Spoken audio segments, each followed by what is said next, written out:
Vicky express में आपका स्वागत है। आज की कहानी है विक्रम बेताल की 17वीं कहानी, अधिक साहसी कौन।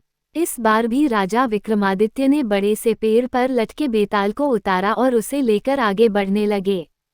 खुद को बचाने के लिए बेताल ने फिर से राजा को एक कहानी सुनाई।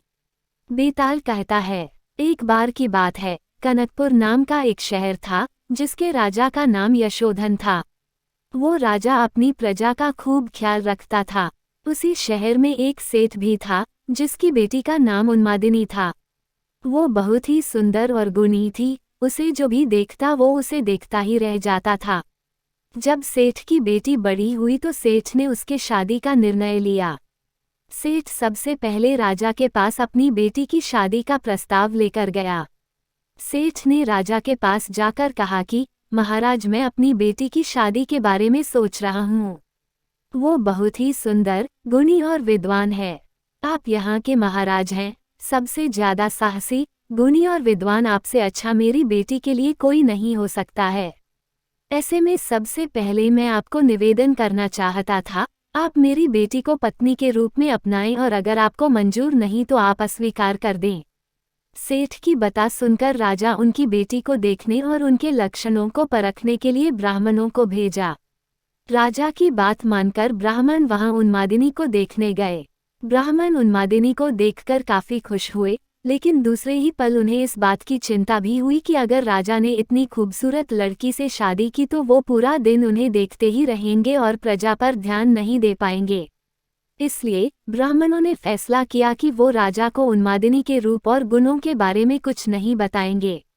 सारे ब्राह्मण राजा के पास पहुंचे और बोले कि राजा, वो लड़की अच्छी नहीं है, इसलिए आप उनसे शादी न करें। ब्राह्मणों की बात सुनकर राजा को लगा कि वो लोग सच बोल रहे हैं।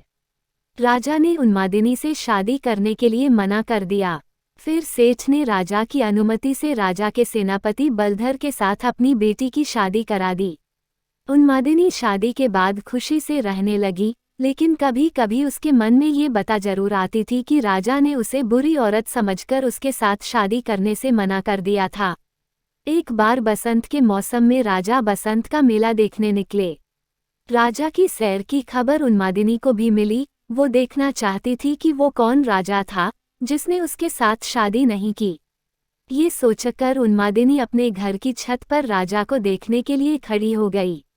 राजा अपनी पूरी सेना के साथ उधर से जा ही रहे थे कि उनकी नज़र छत पर खड़ी उन्मादिनी पर पड़ी। उसे देखकर राजा पूरी तरह से आकर्षित हो गए। उन्होंने अपने सेवक से पूछा, ये खूबसूरत लड़की कौन है? तब सेवक ने राजा को सारी कहानी बताई। ये वही लड़की है जिसके साथ ब्राह्मणों के कहने पर आपने शादी करने से मना कर दिया था। बाद में इसकी शादी सेनापति बलधर के साथ हो गई थी। पूरी बात सुनकर राजा को गुस्सा आया और उसने ब्राह्मणों को नगर छोड़ने की सजा दे दी। उसके बाद राजा बार बार यह बात सोच सोचकर दुखी रहने लगा। उसे बार बार शर्म भी आ रही थी कि वो एक ऐसी लड़की के बारे में सोच रहा था जो पहले से ही शादीशुदा है। राजा के हाव भाव से आसपास के लोग उनकी मन की बात समझने लगे। राजा के मंत्री और चाहने वालों ने राजा से कहा, राजा, इसमें दुखी होने वाली क्या बात है? सेनापति तो आपके लिए ही काम करता है, तो आप उनसे बात कर उसकी पत्नी को अपना लें। राजा ने लेकिन मंत्रियों की बात नहीं मानी। राजा का सेनापति बलधर, जिससे उन्मादिनी की शादी हुई थी, वो राजा का भक्त था। उसे जब राजा की बात पता चली तो वो राजा के पास पहुंच गया और बोला, राजा, मैं आपका दास हूँ और वो आपके दासी की ही पत्नी है। मैं खुद उसे आपको भेज देता हूँ। आप उसे अपना लें या फिर मैं उसे मंदिर में छोड़ देता हूँ। वो देवकुल की स्त्री हो जाएगी तो आप उसे अपना सकते हैं। राजा को सेनापति की बात सुनकर बहुत गुस्सा आया। राजा ने कहा, राजा होकर मैं ही ऐसा बुरा काम करूँगा? कभी नहीं। तुम मेरे भक्त होकर मुझे ऐसा काम करने को कह रहे हो।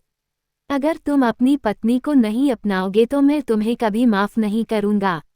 राजा मन ही मन उन्मादिनी के बारे में सोचते सोचते मर गया।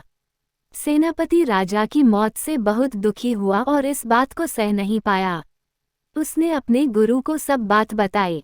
उसके गुरु ने कहा, सेनापति का धर्म होता है कि वो राजा के लिए अपनी जान दे दे। ये बात सुनकर सेनापति ने राजा के लिए बनाई गई चिता में कूदकर अपनी जान दे दी। जब ये बात सेनापति की पत्नी उन्मादिनी को पता चली तो उसने भी अपने पति के लिए अपने प्राण त्याग दिए। इतना बताने के बाद बेताल ने राजा विक्रमादित्य से सवाल पूछा, बताओ राजन, राजा और सेनापति में सबसे ज्यादा हिम्मत वाला कौन था? विक्रमादित्य बोला, राजा सबसे अधिक साहसी था, क्योंकि उसने राजधर्म निभाया। उसने सेनापति के कहने पर भी उन्मादिनी को नहीं अपनाया और खुद मर जाना सही समझा। सेनापति एक अच्छा सेवक था, अपने राजा के लिए उसने अपनी जान दे दी, इसमें कोई चौंकाने वाली बात नहीं थी। असली हिम्मत वाला तो राजा था, जिसने अपने धर्म और काम को अनदेखा नहीं किया।